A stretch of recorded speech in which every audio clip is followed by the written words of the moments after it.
Nah ini juga kita bisa belajar kalau kita tidak boleh melihat permasalahan dari cuma satu sisi. Tidak ada kebetulan ya dalam undi-undi ini. Tidak Pasti ada Tuhan kebetulan. sudah atur ya. Ya Tuhan sudah atur ya. Kita bisa melihat plot twist yang luar biasa yang dimana Tuhan membalikan situasi yang ada gitu. Semua pekerjaan pun itu tetap untuk kemuliaan Tuhan ya di sini ya. Kita harus tahu kalau kita itu mempunyai musuh yang ingin menggagalkan semua rencana Tuhan.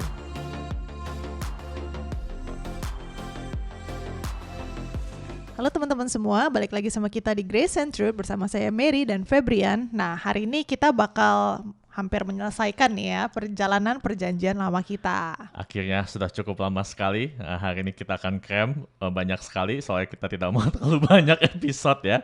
Kita akan belajar mengenai 3 tokoh, Ezra, Esther, dan Nehemia. Karena pada saat zaman mereka ini Israel kembali ke tanah perjanjian gitu ya. Lalu pelajaran apakah yang bisa kita dapat dari 3 tokoh tersebut? Dan akhirnya pada poin yang terakhir aku mau mencoba untuk menjembatani ke perjanjian baru. Siap? Siap. Oke, kita baca ya Yesaya 46 ayat 9-10. Ingatlah hal-hal yang dahulu dari sejak purbakala bahwasanya akulah Allah dan tidak ada yang lain. Akulah Allah dan tidak ada yang seperti aku yang memberitahukan dari mulanya hal yang kemudian dan dari zaman purbakala apa yang belum terlaksana. Yang berkata, keputusanku akan sampai dan segala kehendakku akan kulaksanakan. Yuk mari kita berdoa dulu. Tuhan Allah Bapa kami dalam surga, kami mengucap syukur untuk firman-Mu, kami mengucap syukur untuk perjanjian lama ya Tuhan. Biarlah kami Tuhan bisa mengerti Tuhan rencana-rencana-Mu yang telah Engkau rancangkan Tuhan dari awal mula sampai pada akhirnya Bapa. Di dalam nama Yesus kami berdoa. Amin. Sedikit pembahasan, kemarin kita sudah membahas dari Yeremia kan, 70 tahun. Dan kita tahu Yeremia nabi yang asli dan juga Daniel nabi yang asli. Kita tahu mengenai kerajaan-kerajaan yang di sekitar bangsa Israel, yaitu Babilonia, lalu menjadi Persia. Dan pada saat Cyrus the Great, kerajaan Persia memberikan perintah kepada bangsa Israel untuk kembali ke tanah perjanjian sesuai dengan janji Allah yang diberitakan kepada Yeremia setelah 70 tahun kan. Ya. Nah pada saat itu yang kembali ke tanah perjanjian adalah namanya adalah Ezra. Nah, apa nih yang kamu tahu mengenai Ezra? Adikmu.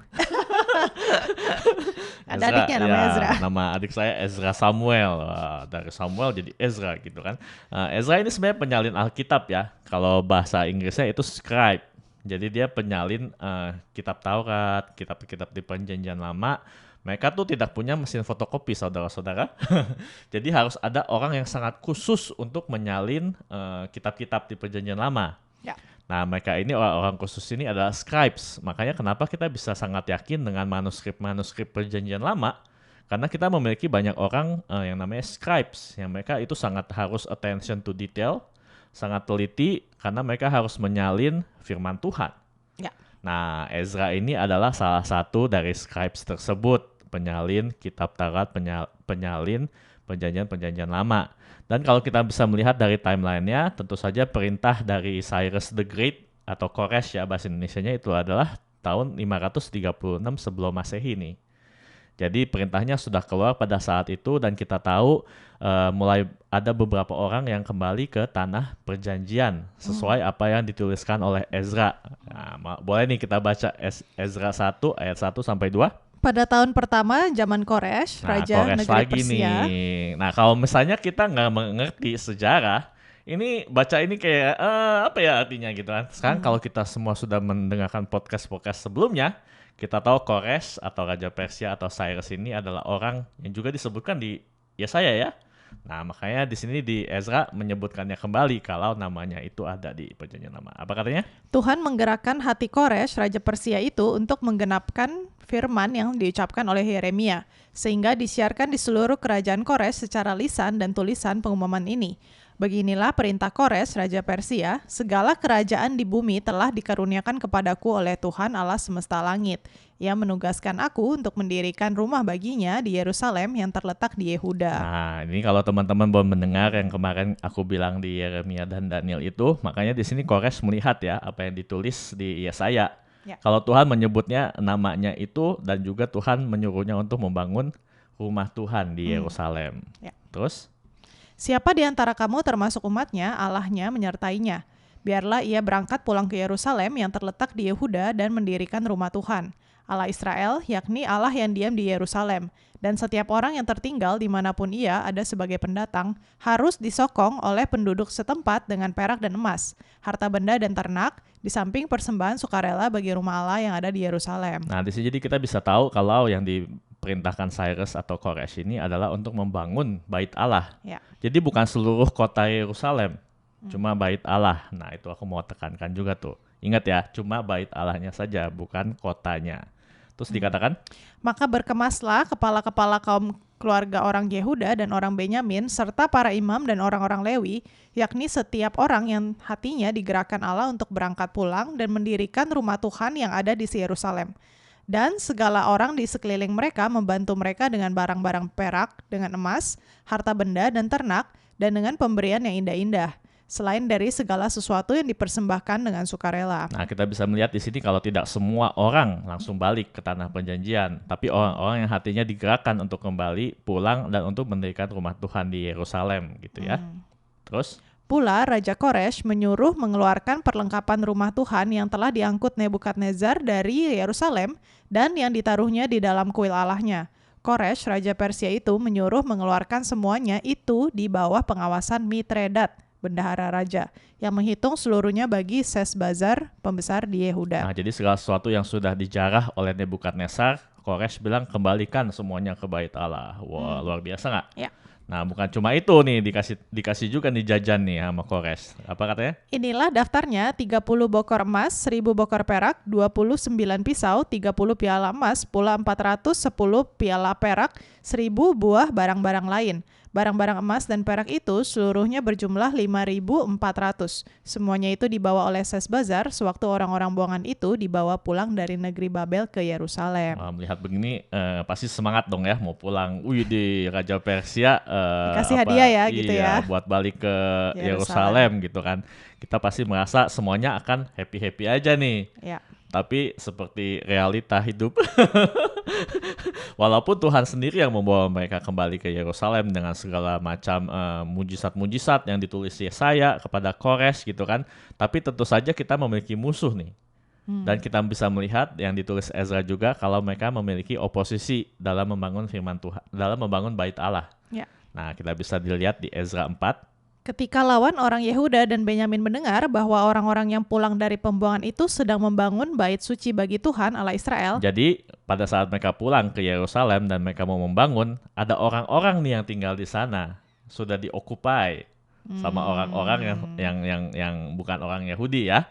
Ya. Nah mereka nih nggak suka melihat orang-orang ini membangun bait Allah bagi Tuhan Allah Israel. Lalu dikatakan, maka mereka mendekati Zerubabel serta para kepala kaum keluarga dan berkata kepada mereka, biarlah kami turut membangun bersama-sama dengan kamu, karena kami pun berbakti kepada Allahmu seperti kamu. Lagi pula kami selalu mempersembahkan korban kepadanya sejak zaman Esarhadon, Raja Asyur, yang memindahkan kami kemari. nah menurut kamu benar nggak sih mereka menyembah Allah yang sama? Waduh, kayaknya beda nih. Kayaknya Allahnya sih beda ya. Nah, makanya Zerubabel di sini bisa melihat kalau mereka menyembah Allah yang berbeda. Makanya ditolak nih. Apa terusannya? Tetapi Zerubabel, Yesua, dan para kepala kaum keluarga orang Israel yang lain berkata kepada mereka, bukanlah urusan kita bersama, sehingga kamu dan kami membangun rumah bagi Allah kami. Karena kami sendirilah yang hendak membangun bagi Tuhan Allah Israel, seperti yang diperintahkan kepada kami oleh Kores, Raja negeri Persia. Maka penduduk negeri itu melemahkan semangat orang-orang Yehuda dan membuat mereka takut membangun. Ya. Diintimidasi gitu kali ya. Diintimidasi ya. Kalian bisa melihat rasanya nubuat Kok itu mirip pola ya, pola ya. Segala sesuatu itu pola. Jadi kalau kita melihat yang sekarang juga mungkin polanya mirip-mirip ya. Mirip. Terus dikatakan, Bahkan selama zaman Koresh, Raja negeri Persia, sampai zaman pemerintahan Darius, Raja negeri Persia, mereka menyogok para penasehat untuk melawan orang-orang Yehuda itu dan menggagalkan rancangan wah mereka. apa yang dilakukan? Nyogok saudara-saudara. Ya namanya juga orang ini ya melakukan segala cara untuk menggagalkan rencana Tuhan. Dan menurut aku ini semua adalah rancangannya si setan sih. Dan mereka menyogok dan mereka mau mencoba untuk menggagalkan pembangunan bait Allah tersebut. Nah, dikatakan pada zaman pemerintahan Ahasiweros, pada permulaan pemerintahannya, mereka menulis surat tuduhan terhadap orang-orang yang telah menetap di Yehuda dan di Yerusalem. Udah Fitnah. Udah nyogok, fitnah lagi. Jadi kalau kalian pernah difitnah atau kalian pernah ditusuk dari belakang dengan sogokan, ya biasalah itu. Jadi kalau biasanya murid-murid yang si setan itu ya caranya begini ya saudara-saudara. Jadi biasa aja gitu. Dan di sini sebenarnya yang paling sulit dalam Ezra, Nehemia dan Esther itu kalau nama-nama Ahasiweros gitu ya, itu sebenarnya sebuah title, mungkin seperti Firaun gitu kan. Nah di sini mungkin ini sebenarnya anaknya Cyrus mungkin ya, tapi kalau sesuai dengan urutannya sih begitu. Jadi anaknya Cyrus, lalu Raja Darius yang terkenal dari Raja Persia itu. Ya. Nah, apakah surat yang dikirimkan kepada mereka, surat tuduhan yang dikirimkan kepada Raja Persia mengenai orang-orang bangsa Yahudi ini yang membangun Bait Allah? Dikatakan begini, 4 ayat 11. Inilah salinan surat yang dikirim mereka kepadanya ke hadapan Raja Artahsasta dari hamba-hamba Tuanku, orang-orang di daerah sebelah barat Sungai Efrat.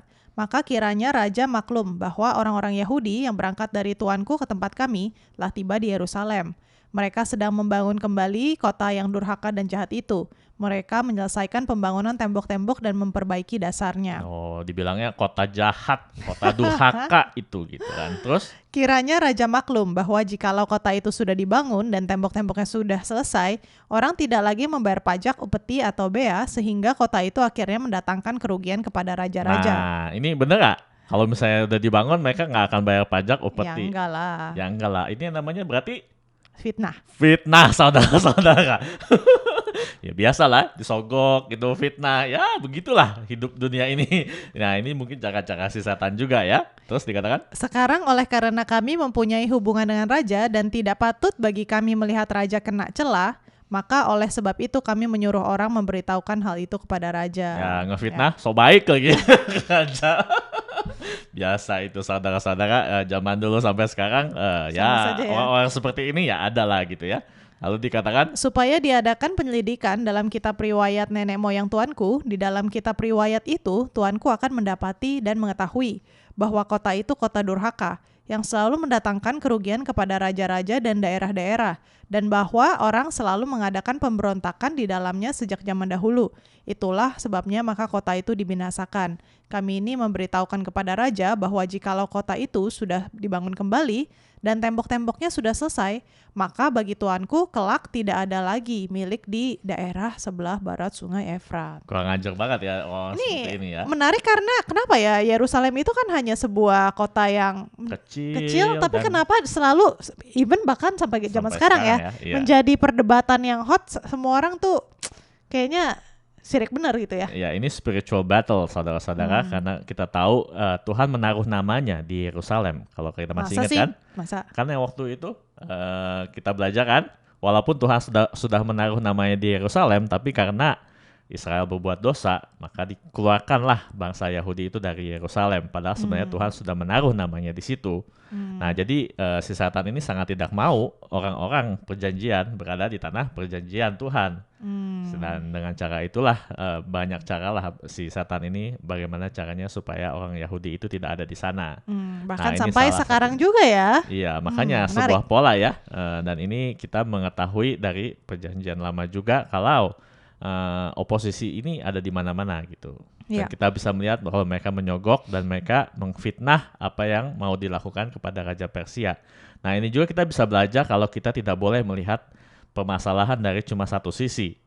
Karena pada akhirnya fitnahannya ini membuat berhasil. Makanya pembangunan Bait Allah itu stop sampai Raja Darius. Tertunda ya. Tertunda. Nah dikatakan, maka setelah salinan surat Raja Artahsasta dibacakan kepada Rehum dan Simsai, Panitera, serta rekan-rekan mereka, berangkatlah mereka dengan segera ke Yerusalem dan mendapatkan orang-orang Yahudi, dan dengan kekerasan mereka memaksa orang-orang itu menghentikan pekerjaan itu. Pada waktu itu terhentilah pekerjaan membangun rumah Allah yang di Yerusalem. dan tetap terhenti sampai tahun yang kedua zaman pemerintahan Darius Raja Negeri Persia. Nah, kita kalau cuma baca begini, kita bisa melihat, kita tidak bisa tahu ya berapa lama. Kira-kira berapa lama nih penghentian ini? Ini sekitar 20 tahun, 15 tahun ya, 536 sampai 519 sebelum Masehi. Jadi fitnahannya dan sogokannya ini berhasil, saudara-saudara.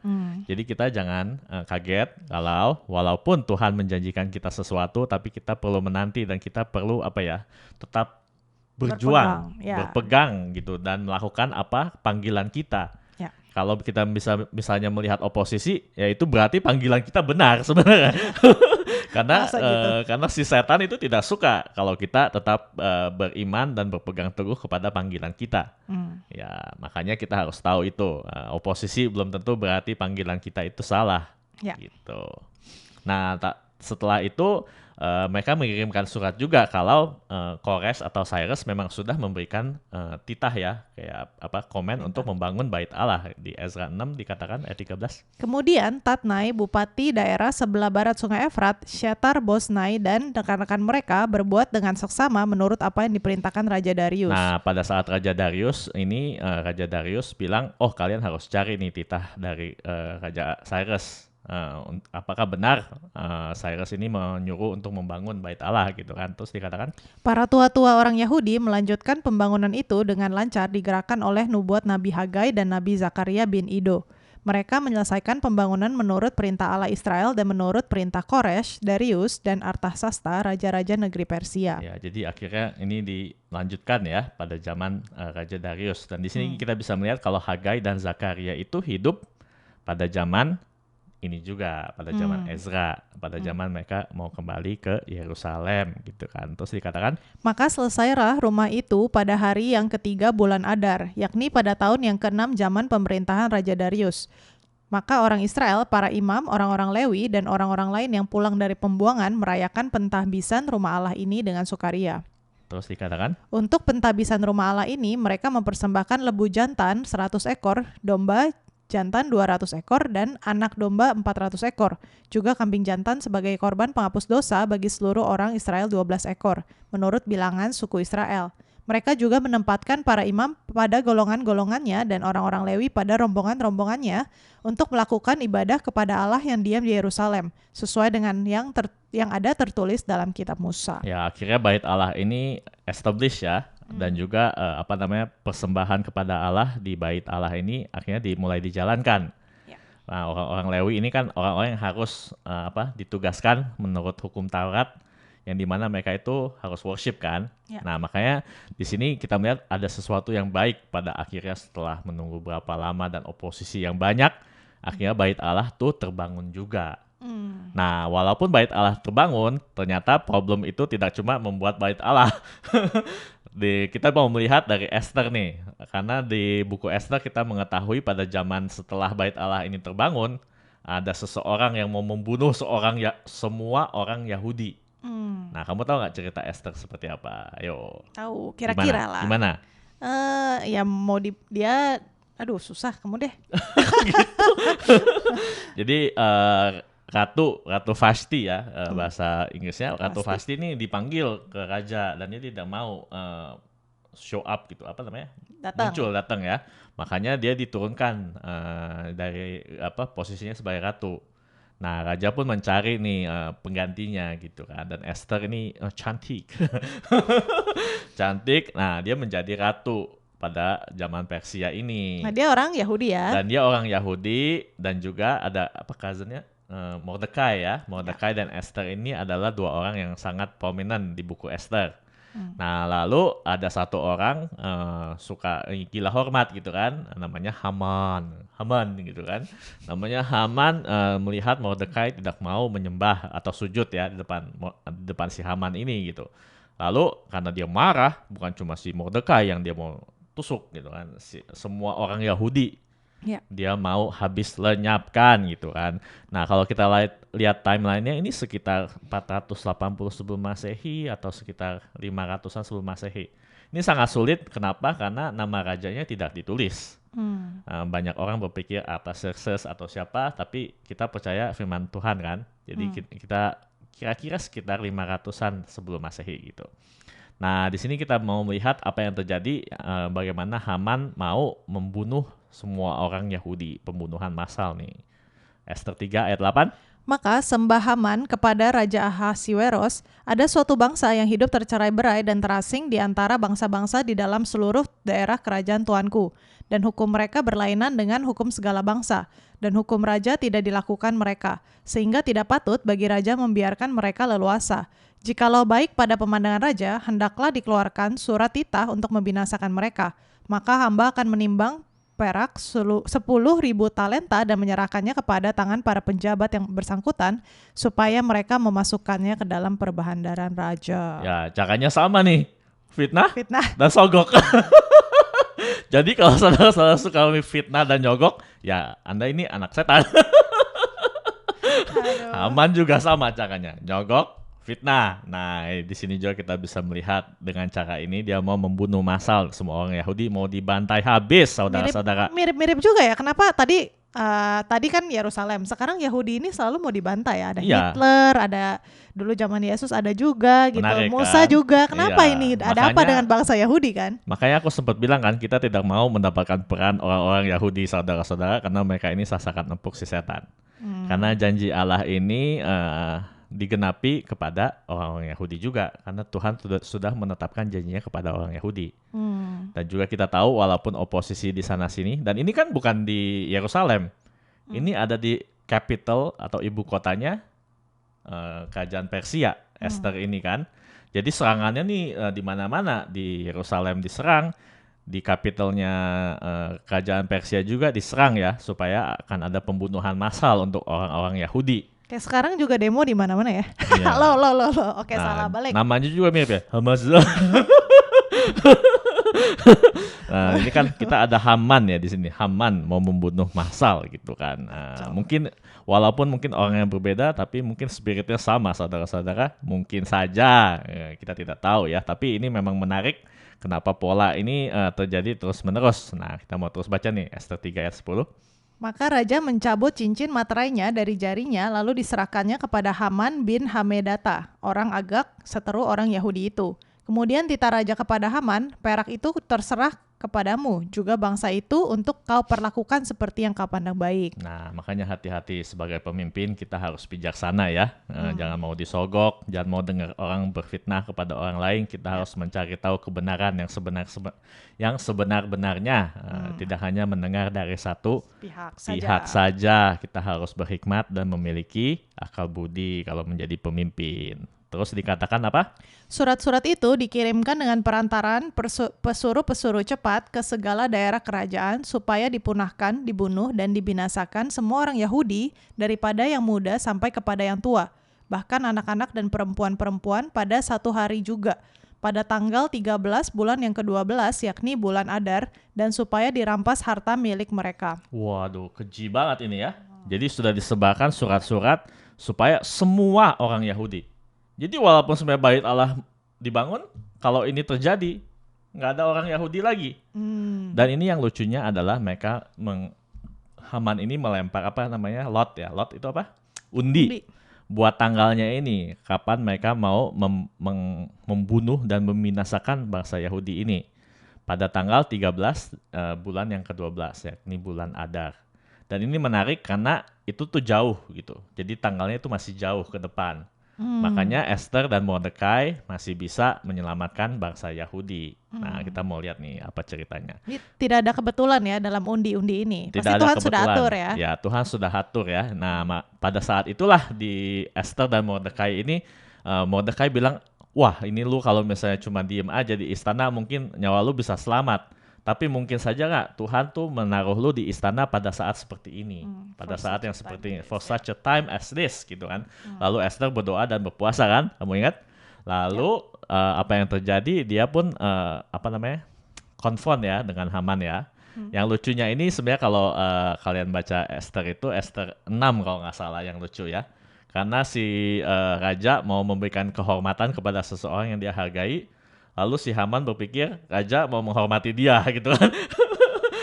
Tapi ternyata raja mau menghormati Mordekai karena Mordekai menunjukkan orang yang mau membunuh raja. Ya. Gitu. Jadi apa yang dikatakan Haman akhirnya diberikan kepada Mordekai gitu kan, dan itu sangat lucu, itu sebenarnya seperti plot twist gitu ya. Lalu juga kita bisa melihat kalau di Esther 7 itu Esther konfront ya dengan Haman ya. Lalu kelihatannya si Haman kaget gitu, takut, dan akhirnya kelihatan raja sepertinya Haman ini mau meng-assault Esther. Dan akhirnya raja memberikan perintah untuk menggantung Haman di tiang yang Haman siapkan untuk Mordekai. Nah, di situ kita bisa melihat plot twist yang luar biasa, yang dimana Tuhan membalikkan situasi yang ada gitu. Jadi segala kuasa dan kekayaan dan kehormatan yang ada pada Haman diberikan kepada Mordekai sama Esther. Luar biasa. Nah, di sini tapi di buku Esther juga kita harus mengerti, karena salah satu yang harus kita mengerti adalah perintah atau titah dari Raja Persia itu tidak bisa di-cancel. Maka dari itu kenapa kita tahu kenapa perintah atau titah Cyrus puluhan tahun sebelumnya itu harus dijalankan karena nggak bisa di-cancel gitu. Dan juga makanya perintah yang diberikan raja ini untuk menghabiskan, melenyapkan dan membinasakan orang Yahudi juga tidak bisa di-cancel. Gitu. Iya. Nah, makanya kita harus belajar ini Esther 8 ayat 7. Maka jawab Raja Ahasiweros kepada Esther, sang ratu, serta kepada Mordekai orang Yahudi itu, harta milik Haman telah kukaruniakan kepada Esther, dan Haman sendiri telah disulakan pada tiang karena ia sudah mengacungkan tangannya kepada orang Yahudi. Tuliskanlah atas nama raja apa yang kamu pandang baik tentang orang Yahudi dan materaikanlah surat itu dengan cincin materai raja. Karena surat yang dituliskan atas nama raja dan dimateraikan dengan cincin materai raja tidak dapat ditarik kembali. Nah, makanya tidak dapat ditarik kembali kan? Makanya harus membuat perintah baru nih. Nah, apakah perintah baru itu? Esther 8 ayat 10. Maka ditulislah pesan atas nama Raja Ahasiweros dan dimaterai dengan cincin materai raja. Lalu dengan perantaraan pesuruh-pesuruh cepat yang berkuda yang mengendarai kuda kerajaan yang tangkas yang diternakan di pekudaan, dikirimkanlah surat-surat yang isinya, Raja mengizinkan orang Yahudi di tiap-tiap kota untuk berkumpul dan mempertahankan nyawanya serta memunahkan, membunuh atau membinasakan segala tentara, bahkan anak-anak dan perempuan-perempuan dari bangsa dan daerah yang hendak menyerang mereka, dan untuk merampas harta miliknya.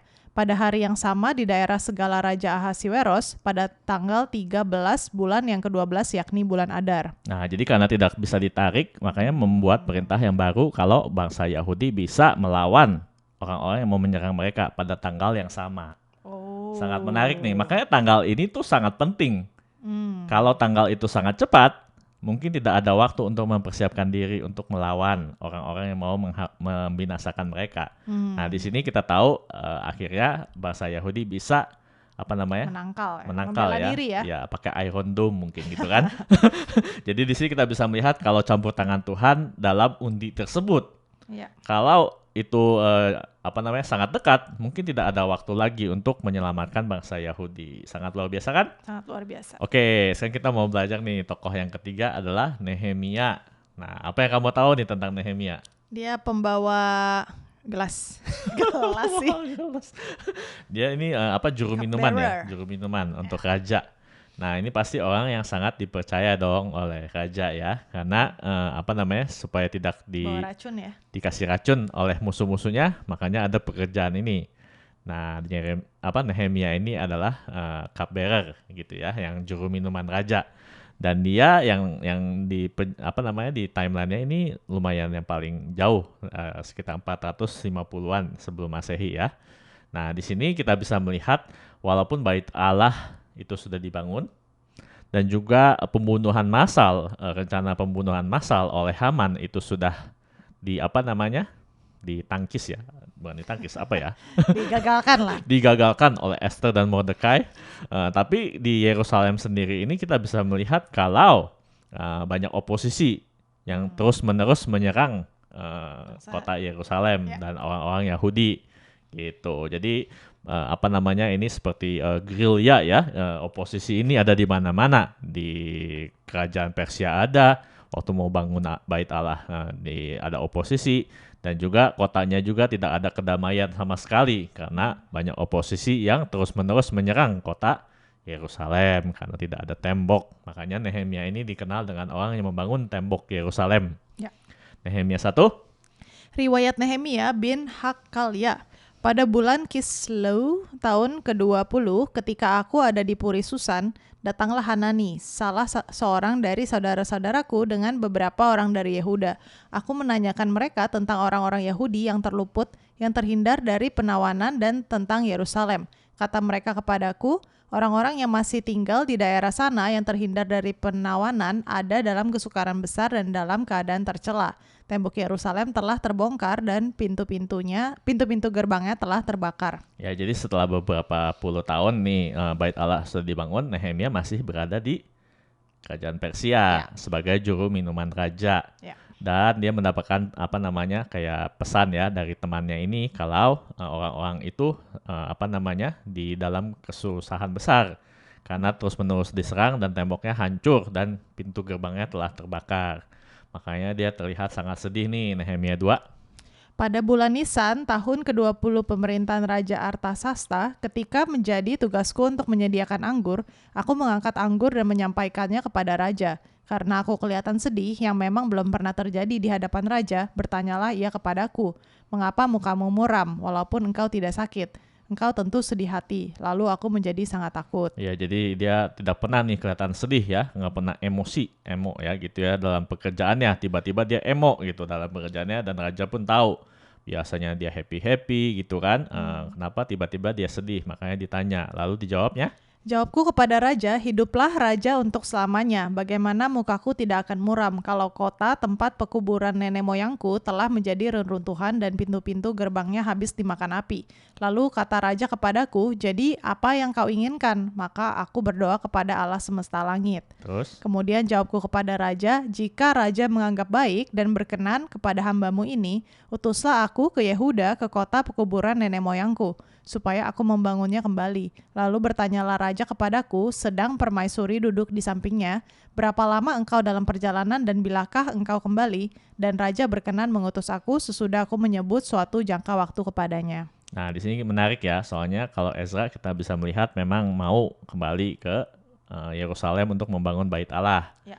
Lalu Esther kita tahu tetap tinggal di kerajaan Persia. Ya. Nah, Nehemia ini menarik karena dia ini udah enak-enak lah tinggal di Persia gitu kan. Ya. Kerajaan sebagai juru minuman itu ya mungkin sebagai Gajinya pegawai gede ya pegawai sipil with lots of benefit dan gajinya gede gitu. Makanannya makanan raja. Ya. Lalu dia memilih untuk kembali ke tanahnya ya untuk membangun tembok Yerusalem. Ini luar biasa ya. Tapi kita tidak boleh melupakan kalau dua tokoh yang lain juga itu sangat penting. Nah, nanti kita mau bahas itu kenapa kita belajar tiga tokoh tersebut. Nah, di sini menarik kenapa? Karena 70 minggu profesi Daniel kamu masih ingat? Ya. Nah, banyak orang yang berpikir kalau 70 minggu ini dimulai pada saat ada perintah raja pada masa Nehemia untuk membangun kembali kota Yerusalem. Karena dikatakan 7 masa itu adalah kota itu akan dibangun kembali, tapi di tengah-tengah kesulitan. Nah, makanya kita bisa melihat walaupun oposisi itu ada karena si setan mau mengagalkan rencana Tuhan, tapi ternyata pekerjaannya itu membuat nubuatan Daniel ini menjadi nyata. Karena Daniel bilang kota ini akan dibangun dengan kesulitan. Nah, memang kesulitan, oposisi ada di mana-mana. Dan kita tahu pada zaman Nehemia juga banyak oposisi pada saat dia mau membangun tembok Yerusalem. Nah, dikatakan di sini oposisinya ketika Sanbalat dan Tobia serta orang Arab dan orang Amon dan orang Asdod mendengar bahwa pekerjaan perbaikan tembok Yerusalem maju dan bahwa lubang-lubang tembok mulai tertutup, maka sangat marahlah mereka. Kok marah? Iya dong, karena mereka yang ini ya. Karena mereka yang suka menyerang dan menjarah mungkin ya orang-orang kurang asem ini gitu kan. Mereka semua mengadakan persepakatan bersama untuk memerangi Yerusalem dan mengadakan kekacauan di sana. Tetapi kamu berdoa kepada Allah kami dan mengadakan penjagaan terhadap mereka siang dan malam karena sikap mereka. Siskamling ya. Ya, ini jadi mereka ini terus-menerus menyerang ya, si Sanballat, Tobia, orang Arab, orang Amon, ini orang-orang yang suka menyerang kota Yerusalem. Ya. Mungkin juga mereka suka menjarah apa yang dibangun orang-orang Yahudi, mereka jarah, mereka ambil gitu kan. Ini juga pola ya. Sama yang seperti sekarang, mungkin mereka udah bangun gitu kan, terus diserang gitu kan, udah bangun diserang lagi gitu kan. Sama juga seperti zaman Judges, seperti itu juga, dibangun diserang lagi gitu kan. Memang ini sebuah pola yang terjadi. Kita bisa melihat memang ada oposisi yang tidak suka bangsa Yahudi berada di tanah perjanjian gitu kan. Dan juga menariknya yang mereka lakukan apalagi ya, Yo? Betul. Nah, mereka juga mengfitnah Nehemia mau menjadi raja orang Yahudi. Oh ya. Ya, itu juga sangat kurang asem. Nah, cara-caranya kan sama kan, mengfitnah, menyogok gitu kan. Ya, begitulah cara-cara si setan gitu dan murid-muridnya gitu. Lalu pada akhirnya walaupun banyak cecurut-cecurut yang nggak penting ini, yang suka membuat oposisi, yang suka mengfitnah, yang suka menyogok gitu kan, tapi akhirnya selesai juga tembok itu karena Nehemia percaya kepada Tuhan. Haleluya. Haleluya, Nehemia percaya kepada Tuhan, tembok pun selesai dalam waktu yang sangat cepat. Luar biasa, Nehemia 6. Maka selesailah tembok itu pada tanggal 25 bulan Elul dalam waktu 52 hari saja. Wah, temboknya 52 hari selesai. Walaupun banyak cekcok di sana sini, kita jangan dengarkanlah orang-orang yang seperti itu. Fokus aja kita ya. Fokus dengan panggilan kita, pekerjaan yang harus kita lakukan. Bangun tembok, kita bangun tembok. Ketika semua musuh kami mendengar hal itu, takutlah semua bangsa sekeliling kami. Mereka sangat kehilangan muka dan menjadi sadar bahwa pekerjaan itu dilaksanakan dengan bantuan Allah kami. Amin. Jadi tetap ya, semua pekerjaan pun itu tetap untuk kemuliaan Tuhan ya di sini ya. Iya, untuk Tuhan gitu kan. Dan kita harus tahu panggilan kita. Nah, makanya apakah pelajaran-pelajaran yang bisa kita ambil dari 3 tokoh tersebut dan apa yang terjadi waktu bangsa Yahudi mau kembali ke tanah perjanjian? Kita harus tahu kalau kita itu mempunyai musuh yang ingin menggagalkan semua rencana Tuhan, yaitu iblis ya. Dan dia akan menggunakan cecurut-cecurutnya di sana sini untuk menggagalkan pekerjaan Tuhan dan rencana Tuhan. Karena itu yang dia inginkan. Dia mau membuktikan ke seluruh dunia kalau Tuhan itu tidak benar. Tapi kita tahu bahwa Tuhan itu jauh lebih besar daripada iblis. Amin. Amin. Dan kita tahu walaupun penyerangannya ini ada di mana-mana, tapi Tuhan itu jauh lebih berdaulat daripada si iblis. Ya. Walaupun dia menyerang bait Allah yang mau dibangun, Tuhan tahu dan dia mengirimkan orang-orang gitu kan yang bisa mendapatkan perintah dari Cyrus kembali. Dan juga walaupun Haman mau membunuh semua orang Yahudi, Tuhan sudah menempatkan Mordekai dan Esther pada tempat dan saat yang tepat. Ya.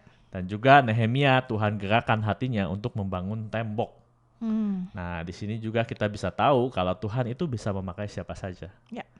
Kalau mungkin Ezra kita bisa bilang dia adalah seorang theologian. Mungkin dia seorang pendeta kalau zaman ini yang belajar firman Tuhan gitu kan. Nah, kalau kita lihat Esther, mungkin dia seperti pemenang beauty pageant mungkin ya. Lalu menjadi istri orang pejabat yang sangat tinggi gitu kan. Dan juga kalau kita lihat Nehemia, mungkin dia adalah pegawai sipil. Ya. Yang mungkin juga posisi dan karirnya sangat tinggi, lalu dia lepaskan dan dia mau menjadi pekerjaan Tuhan gitu kan. Ya. Jadi kita tidak boleh memandang rendah apapun yang Tuhan sudah taruh di dalam hidup kita. Ya. Nah, dulu juga mungkin ada yang berpikir, kalau dulu orang-orang Indonesia yang tinggal di Amerika, mereka nggak cinta Indonesia gitu kan. Menurut aku itu juga salah. Mungkin juga Tuhan menempatkan orang-orang Indonesia di luar negeri juga ada tujuan Tuhan yang mulia gitu kan. Jadi kita harus tahu panggilan Tuhan itu dalam hidup kita itu seperti apa. Ya. Dan kita harus berpegang teguh walaupun oposisi musuh itu menaruh jebakan-jebakan Batman lah di mana-mana gitu kan, atau cucurut-cucurutnya gitu kan, memberikan oposisi untuk kita melakukan panggilan kita, tapi kita tidak boleh discourage. Tetap semangat dan juga tetap mau melakukan pekerjaan Tuhan. Amin. Amin. Nah, kita mau melihat kejembatan untuk ke perjanjian baru ya. Nah, konflik-konflik itu dari luar. Tapi ternyata setelah mereka ada bait Allah dan juga tembok itu dibangun, konflik mulai terlihat dari dalam.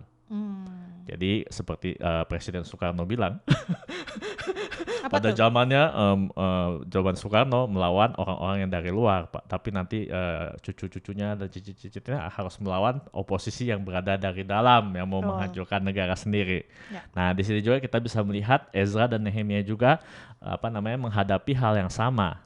Gitu. Ezra 9, coba kita baca. Sesudah semuanya itu terlaksana, datanglah para pemuka mendekati aku dan berkata, orang-orang Israel awam, para imam, dan orang-orang Lewi tidak memisahkan diri dari penduduk negeri dengan segala kekejiannya, yakni dari orang Kanaan, orang Het, orang Feris, orang Yebus, orang Amon, orang Moab, orang Mesir, dan orang Amori. Karena mereka telah mengambil istri dan dari antara anak perempuan orang-orang itu untuk diri sendiri dan untuk anak-anak mereka. Sehingga bercampurlah benih yang kudus dengan penduduk negeri, bahkan para pemuka dan penguasalah yang lebih dahulu melakukan perbuatan tidak setia itu. Nah, di sini kesannya, masa ini harus begini banget. Tapi kalau kita belajar dari perjanjian lama, kenapa bangsa Israel bisa dikalahkan oleh kerajaan Asyur dan kerajaan Babilonia? Kenapa? Karena Salomo kan Ya. bercampur, perkawinan campur membawa persembahan-persembahan berhala. Ya. Nah, kejadian yang sama juga terjadi nih. Makanya pada saat aman-aman semua, kita harus hati-hati. Ya. Ini mereka mau kembali lagi ke kesalahan mereka yang Terdahulu. sebelumnya gitu kan. Nah, untungnya kita memiliki Ezra, seorang scribes yang tahu bahayanya perkawinan campur ini. Makanya apa yang terjadi? Ketika aku mendengar perkataan itu, maka aku mengoyakkan pakaianku dan jubahku, dan aku mencabut rambut kepalaku dan janggutku, dan duduklah aku tertegun. Lalu berkumpullah kepadaku semua orang yang gemetar karena firman Allah Israel, oleh sebab perbuatan tidak setia orang-orang buangan itu. Tetapi aku tetap duduk tertegun sampai korban petang. Nah, makanya kita bisa mengerti kenapa Ezra sampai seperti ini. Karena dia tuh theologians ya. Ya. Dia Mungkin scribes. tahu sejarah. Dia tahu sejarah. Nah, ini juga aku mau mention Ezra ini adalah penulis Tawarik. Nah, makanya kalau kalian mau belajar, raja-raja itu ditulis Yeremia ratusan tahun sebelum. Nah, Ezra ini menulis Tawarik. Kejadiannya itu ratusan tahun setelah gitu. Nah, di sini makanya Ezra sangat mengerti benar nih kenapa dulu bangsa Israel ini bisa dibuang dan diasingkan. Ya. Makanya dia sampai tertegun gitu kayak gila nih bangsa Israel. Masa kita bisa jatuh ke lubang yang sama gitu kan.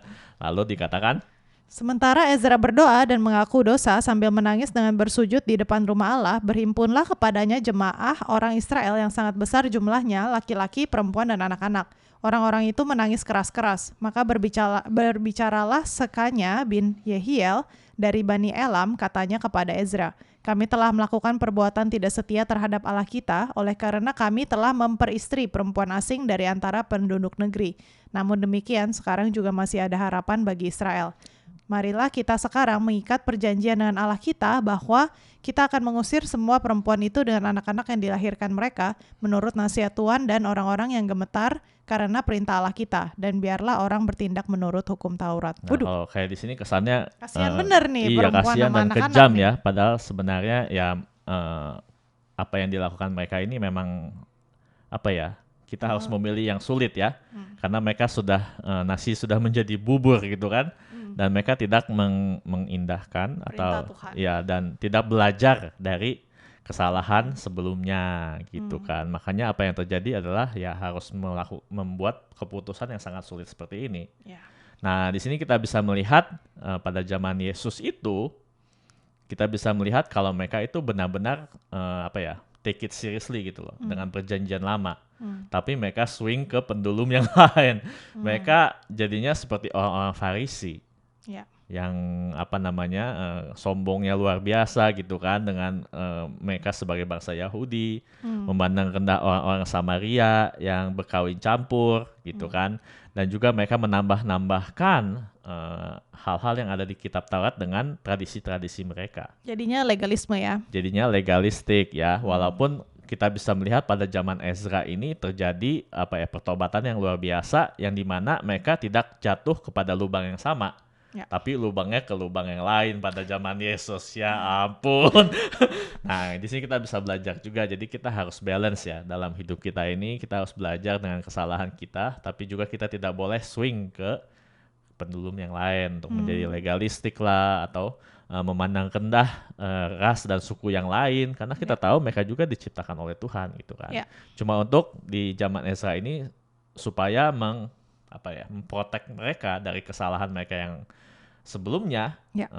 persembahan berhala, maka dilakukan seperti ini gitu. Gimana? Kamu ada masukan? Ya benar sih, kayak kita jadi orang Kristen suka swing ke dua pendulum ya. Kan yang pertama adalah kita antinomianisme ya. Jadi kita ya hidup nggak usah ngikutin aturan Tuhan lah. Kita kan udah hidup dengan grace ya, hidup dengan grace. Jadi mungkin kita udah nggak usah perhatiin. Atau kita bisa jadi orang yang legalis. Kita harus ikutin 1, 2, 3, 4, 5 tapi tanpa tahu esensi itu sendiri ya. Yang benar gimana tuh menurut kamu? Jadi kita harus balance dalam teologi kita atau dalam sikap kita. Kita tahu kita ini orang yang berdosa.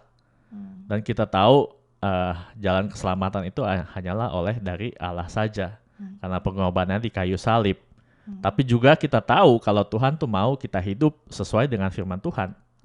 Bukan karena kita mau masuk surga, tapi karena kita mau menyenangkan hati Tuhan.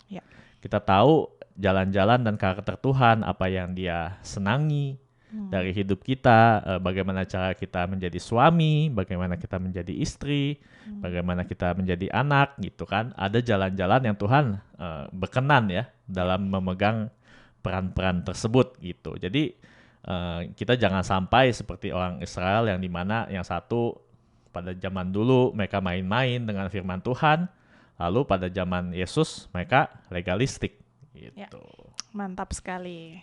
Mantap. Ada tambahan lagi? Dah, itu aja. Oke, jadi next podcast aku akan membuat rangkuman nih dari semua beberapa episode tuh. 10 atau 11 ya. Semua perjalanan dari perjanjian lama kita. Perjanjian lama.